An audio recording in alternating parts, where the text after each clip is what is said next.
Lucky new city bank से अपना supreme card लेकर निकल रहा था। असल में उसे क्लास में जाने में देर हो रही थी, इसलिए वो बिना यास्मीन से कुछ कहे या उसे सबक सिखाए वहां से निकल गया था। लकी दिल्ली यूनिवर्सिटी के ही एक कॉलेज में पढ़ता था। जैसे ही वो कॉलेज के अंदर दाखिल हुआ, उसके पैर एक कीचड़ से भरे गड्ढे में पड़ गए। ओह शिट, उसने अपने आप से कहा और अपने जूतों को पास की सड़क पर साफ करने लगा। वो कॉलेज एडमिनिस्ट्रेशन के दफ्तर की ओर देखकर उसे कोस रहा था। कॉलेज की सड़कों पर इतने सारे गड्ढे हो गए थे, लेकिन वो लोग एक भी गड्ढा नहीं भरवा रहे थे।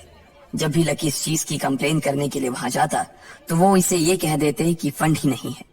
उसने जैसे तैसे अपना जूता तो साफ कर लिया था, लेकिन वो अपनी पैंट पर लगे कीचड़ के दाग को साफ नहीं कर पाया था। वो बाथरूम की ओर जा पाता, इतने में क्लास की घंटी बज गई। वो भागते हुए क्लास में पहुंचा। उसने दरवाजे के बाहर से ही देखा कि प्रोफेसर कमलनाथ मिश्रा पोडियम पर आ गए थे और उन्होंने आज के लेक्चर की शुरुआत भी कर दी थी।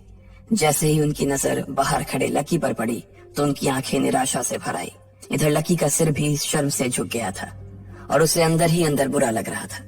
कॉलेज में जितने भी प्रोफेसर थे, उनमें से कमलनाथ जी को लकी सबसे ज्यादा पसंद करता था। बाकी प्रोफेसर ये बात जानते थे कि लकी पढ़ाई के साथ साथ जॉब भी करता था, इसलिए उसका पढ़ाई में ध्यान नहीं था। इसलिए वो भी लकी के ऊपर ज्यादा ध्यान नहीं देते थे। कुछ लोग तो पूरी क्लास के सामने उसका मजाक भी उड़ाते थे, लेकिन सिर्फ कमलनाथ जी ही ऐसे प्रोफेसर थे जो उसके साथ बराबरी का व्यवहार करते थे। लकी बिना कुछ कहे वैसे ही अपना सिर नीचे झुकाए क्लास में दाखिल हो गया। जैसे ही उसके पैर क्लास में पड़े, सभी लोग उसकी ओर देखने लगे। अबे ये फटीचर कब से लेट आने लगा? सूरज पश्चिम से उग सकता है, लेकिन ये कभी लेट नहीं हो सकता। आज क्या हो गया इसे? एक लड़के ने लकी को चिढ़ाते हुए कहा। अबे यार, इसकी पैंट तो देख, कितनी गंदी है। भाई क्लास में लड़कियां भी होती हैं, कम से कम कपड़े तो ढंग से पहन के आ यार। दूसरे लड़के ने कहा और उसकी ये बात सुनकर उसके पास बैठी लड़की हंसती और बोली, अरे कहां से पहन कर आता? कपड़े के लिए तो पैसे है नहीं इसके पास, एक ये कपड़ा है इसके पास, बहुत है इसके लिए। क्लास में बैठे सभी लोगों ने लकी के ऊपर फफ्तियां कसनी शुरू कर दी थी। हर कोई उसके ऊपर कुछ न कुछ कहे जा रहा था। ऐसा नहीं था कि लकी ये सब आज ही सुन रहा था। इस तरह की फफ्तियों का सामना वो रोज करता था। रोज उसे ऐसी बातें सुनकर बुरा भी लगता था और आज भी उसने अपना सिर नीचे तो झुका लिया था, लेकिन आज उसके चेहरे पर एक मुस्कान थी। इन लोगों को पता नहीं था कि यह अनलकी आज कितना लकी होकर आ रहा है। जैसे ही क्लास में बैठे बच्चों का शोर बढ़ने लगा, उधर से कमलनाथ जी ने चिल्लाते हुए कहा, आपस में बात करना बंद करो। अगर तुम लोग इस तरह बात करते रहोगे तो मैं आगे नहीं पढ़ाऊंगा। सभी लोग शांत होकर उनकी बात सुनने लग गए। तब तक लकी भी अपनी कुर्सी पर जाकर बैठ गया था। कमलनाथ जी ने फिर से पढ़ाना शुरू किया और पढ़ाते पढ़ाते न जाने की उनकी नजर बार बार लकी की ओर जा रही थी। लकी को समझ नहीं आ रहा था कि कमलनाथ जी ऐसा जानबूझकर कर रहे थे। उनकी आंखों को देखकर ऐसा लग रहा था कि उनमें लकी के लिए ढेर सारा गुस्सा भरा हुआ था। उसे ऐसा लग रहा था कि शायद वो अपने प्रोफेसर की उम्मीदों पर खरा नहीं उतर रहा था। थोड़ी ही देर में कमलनाथ जी की क्लास खत्म हो गई।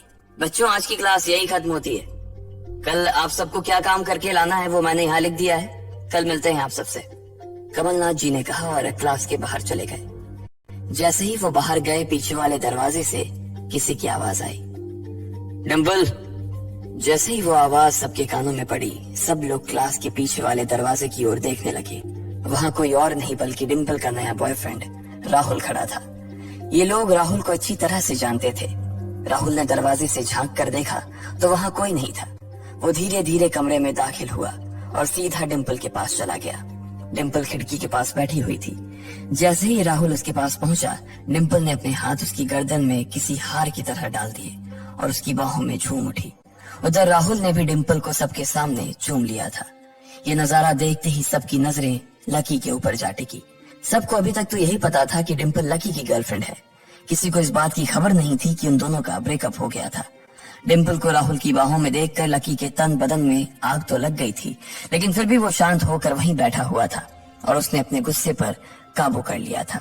अरे भाई लकी, क्या हो रहा है ये सब? डिंपल राहुल के साथ कैसे? उसके एक दोस्त ने आकर लकी से कहा। होने देना यार, जो हो रहा है छोड़ना, लकी ने कहा। उसका इस बारे में किसी से बात करने का कोई मन नहीं हो रहा था। अरे भाई, तुझे पता है वो राहुल कितना चालू आदमी है। अभी तक इस कॉलेज की 5 लड़कियों को फंसा चुका है और ये डिंपल छठी है, लकी के दोस्त प्रीतम ने उससे कहा। उसकी ये बात सुनते ही लकी ने प्रीतम को घूर कर देखा। प्रीतम को लगा कि लकी को उसकी बात का बुरा लगा था, लेकिन अगले ही पल वो उसे देखकर मुस्कुराया और बोला, कोई बात नहीं भाई, सबकी अपनी अपनी लाइफ है। ये कहकर लकी डिम्पल की ओर देखने लगा, जो कि राहुल की बाहों में इतरा रही थी।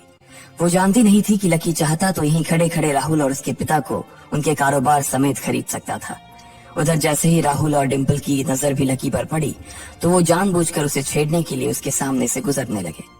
अच्छा लकी, सुना जरा। अचानक से डिम्पल लकी के सामने रुकी और बोली। उसने अभी भी राहुल की कमर में अपना एक हाथ डाल रखा था। फिर उसने अपने दूसरे हाथ से अपना मोबाइल निकाला और उसका कवर खोलकर लकी के मुंह पर फेंक दिया और बोली, अब क्योंकि मैं तुम्हारे साथ नहीं हूँ इसलिए मुझे तुम्हारे इस बेकार से कवर की कोई जरूरत नहीं, इसे तुम अपने पास रख सकते हो। लकी ने उससे कुछ नहीं कहा और नीचे गिरा वो कवर उठाकर अपनी टेबल पर रख दिया।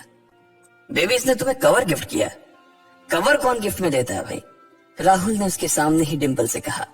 राहुल लकी को नीचा दिखाने का एक भी मौका अपने हाथ से जाने नहीं देना चाहता था। लकी अंदर ही अंदर मुस्कुरा रहा था। डिम्पल ने राहुल की ओर देखा और बोली, बेबी, बात ये है कि जिसकी मोबाइल खरीद कर गिफ्ट करने की औकात नहीं होगी वो सिर्फ कवर ही तो गिफ्ट कर सकता है ना, और क्या। कोई बात नहीं बेबी, मैं आज ही तुम्हें एक नया फोन दिलवाता हूँ। आ जाओ, चलते हैं कनॉट प्लेस और वहां से लाते हैं बेबी के लिए एक नया फोन, राहुल ने कहा। लकी का मन तो यही कर रहा था कि वो जोर से राहुल के ऊपर हंसे, लेकिन उसने अपनी हंसी को रोक लिया था। हाँ बेबी, हमने एक पहले नया फोन खरीदेंगे और फिर उस फोन की पार्टी भी करेंगे, और उसके बाद आज, डिम्पल ने कहा और राहुल के चेहरे पर उंगलियां फिराने लगी। राहुल भी और लकी भी उसके इशारे को समझ गए थे। लकी जानता था कि ये सब सिर्फ उसे चिढ़ाने के लिए वो कर रही थी, लेकिन लकी को खुद के लिए नहीं बल्कि डिम्पल के लिए बुरा लग रहा था। वो मन ही मन ये सोच रहा था कि अगर डिम्पल बस थोड़ा सा और इंतजार कर लेती तो आज लकी उसके लिए फोन की पूरी दुकान खरीद कर रख देता। भाई, ये सब क्या हो रहा है? तेरे सामने ये सब हो रहा है और तू बस मुस्कुराया जा रहा है, गुस्सा नहीं आ रहा तुझे? प्रीतम ने लकी से पूछा। नहीं यार, जो हो रहा है अच्छा ही हो रहा है, जो होता है वो भी अच्छे के लिए होता है, इसलिए चल यार, छोड़, लकी ने कहा और फिर राहुल और डिम्पल की ओर देखने लगा। अब उन दोनों की नजर लकी के मुस्कुराते हुए चेहरे पर पड़ी तो वो अंदर से भवक गए। दोनों की दोनों ही ये सब सिर्फ और सिर्फ लकी को जलाने के लिए कर रहे थे, लेकिन वो तो ऐसे बैठा था जैसे उसका और डिम्पल का कोई रिश्ता ही नहीं था। जब अपनी इस बातों का लकी के ऊपर कोई असर होता नहीं दिखा तो डिम्पल राहुल से बोली, बेबी चलो यहाँ से। बेबी नहीं बेबी, हबी। आज से तुम मुझे हबी बोलोगी और मैं तुम्हें बोलूंगा मेरी प्यारी वाइफी, राहुल ने कहा और लकी के सामने ही डिम्पल को चूम लिया। ये देखते ही लकी थोड़ा सा जल्द भून तो गया और उसका जवाब भी वो राहुल को देना चाहता था, इसलिए उसने कहा, डिम्पल ये सब क्यों कर रही हो तुम? क्या दिखाना चाहती हो इससे? लकी को डिम्पल का ऐसा रूप देखकर उसी के लिए बुरा लग रहा था। राहुल की किसी बात का तो लकी के ऊपर कोई असर ही नहीं हुआ, लेकिन लकी की इस बात का राहुल को जरूर बुरा लग गया था। उसने गुस्से से अपनी नाक फुलाते हुए कहा, ओए फटीचर, ज्यादा बकवास करने की जरूरत नहीं है। आज के बाद अगर तूने मेरी डिम्पल के बारे में कुछ कहा या उसकी तरफ आंख उठाकर भी देखा ना तो मैं राजपथ पर तेरी परेड करवा दूंगा। रहने दे भाई, उसकी जरूरत नहीं पड़ेगी। मैं खराब चीज ना तो देखता हूँ और न उसके बारे में बात करता हूँ, लकी ने कहा और फिर से प्रीतम की ओर देखकर हंसने लगा। जिस तरह से लकी आज राहुल के मुंह पर जवाब फेंक कर मार रहा था, प्रीतम को तो विश्वास ही नहीं हो रहा था कि ये वही लकी है जो उसका दोस्त हुआ करता था। उधर राहुल उसका जवाब सुनकर गुस्से से लबरेज हो रहा था। वो लकी को सबक सिखाने के लिए अपना घूंसा तान कर उसकी दिशा में बढ़ा ही रहा था कि इतने ही में पीछे से एक लड़की की आवाज आई, डिम्पल। सब लोगों ने फिर से उस आवाज की ओर देखा। वहां पर एक थोड़े छोटे कद की लड़की खड़ी थी और वो गुस्से से डिम्पल की ओर देख रही थी। उसकी आंखों पर चश्मा लगा था और उसके बाल खुले हुए थे। अब तू हद से आगे बढ़ती जा रही है डिम्पल। लकी जैसे लड़की को छोड़कर तू इस एक नंबर की लफंगे लड़की के साथ पड़ी है। तुझे तो कॉलेज के किसी गड्ढे में जाकर डूब मरना चाहिए। साक्षी, क्या कह रही है तू? जुबान संभाल अपनी, डिम्पल ने कहा। राहुल के बारे में बुराई नहीं बल्कि लकी के बारे में अच्छी बातें सुनकर डिम्पल का मन खराब हो गया था। जब डिम्पल लकी के साथ थी तो उसकी साक्षी से भी अच्छी दोस्ती थी। साक्षी एक बहुत ही सुलझी हुई लड़की थी। जब भी डिम्पल और लकी के बीच किसी बात को लेकर झगड़ा होता तो डिम्पल उसे सुलझाने के लिए अक्सर साक्षी की ही मदद लेती थी। मैं जो कह रही हूँ ना, सही कह रही हूँ। तुझे सीरियसली शर्म आनी चाहिए डिम्पल। मैंने कभी नहीं सोचा था कि तू ऐसी लड़की निकलेगी। लकी जैसा बंदा ना तुझे कहीं नहीं मिलेगा, साक्षी ने कहा और एक कदम आगे आ गई। इधर लकी ने देखा कि साक्षी की बात सुनते ही राहुल के कान खड़े हो गए थे, लेकिन वो सच बोल रही थी, इसलिए राहुल भी कुछ नहीं कर सकता था। साक्षी लकी के पास आकर खड़ी हुई और बोली, तू इतनी जल्दी कैसे भूल गई यार? लकी तेरे लिए हर टफ टाइम में खड़ा रहा था। जब भी तू बीमार होती थी और तेरे खड़े होने की भी हालत नहीं होती थी तो बेचारा तेरे लिए खाना बनाता था, तेरे कपड़े धोता था और तो और तेरे लिए दवाई तक लेके आता था।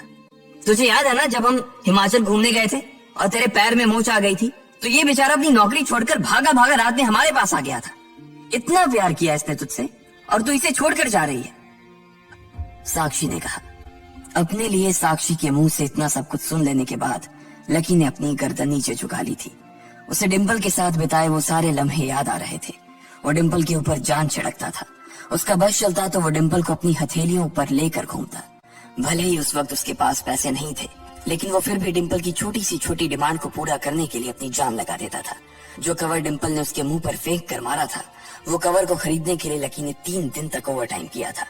लकी को जैसे ये सब याद आया, उसकी पलकों की कोरे भीग गई थी। इधर साक्षी की बात पूरी नहीं हुई थी। उसने आगे कहा, अरे ये लकी अपनी छोटी सी सैलरी में से भी रोज तेरे गोलगप्पे के लिए पैसे निकाल लेता था। तुझे नहीं पता है, मुझे पता है कि आज भी एक बाइक खरीदने के लिए बंदा तेरे लिए पैसे जुटा रहा था। रोज दाल और रोटी खा रहा है सिर्फ इसलिए ताकि तुझे बाइक पर घुमा सके, और तू ऐसे आदमी को नीचा दिखाने की कोशिश कर रही है। ये सब सुनकर डिम्पल का चेहरा ही बुझ गया था। उसे भी साक्षी की कही बातें दिल पर लग रही थी, लेकिन इस वक्त वो राहुल के साथ थी और उसका हाथ राहुल की कमर में था। वो चाह कर भी राहुल के खिलाफ ना तो कुछ बोल सकती थी और ना ही कुछ सुन सकती थी, इसलिए उसने अपने बचाव में कहा, हाँ तो ये तो इसका प्रॉब्लम है ना। मैंने इससे पहले ही कहा था कि ये मेरा प्यार अफोर्ड नहीं कर पाएगा, तो फिर ये मेरे साथ इतना आगे क्यों बढ़ा? आज अगर मैं चीज सैंडविच खा सकती हूँ तो फिर मैं बिना घी वाली रोटी क्यों खाऊं? लकी डिम्पल की ये बात सब सुन रहा था और उससे पहले कि वो कुछ जवाब देता, अचानक ही उसका फोन बज उठा। उसने मोबाइल निकाल कर देखा तो पाया कि किसी अनजान नंबर से उसे फोन आया था। साक्षी और डिम्पल के बीच हो रही बहस के बीच ही लकी फोन उठाने के लिए वहां से निकल गया। देखा कितनी बदतमीजी से उठ के चला गया। चलो अभी। डिम्पल ने राहुल के हाथ को कसकर पकड़ा और निकल गई।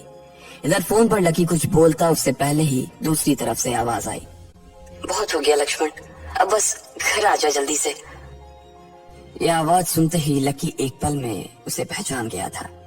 उसके दिमाग से डिम्पल के सारे ख्यालात चले गए थे और सिर्फ उस आवाज को सुनकर ही उसकी आंखें भीग आई थी। आखिर किसकी थी वो आवाज?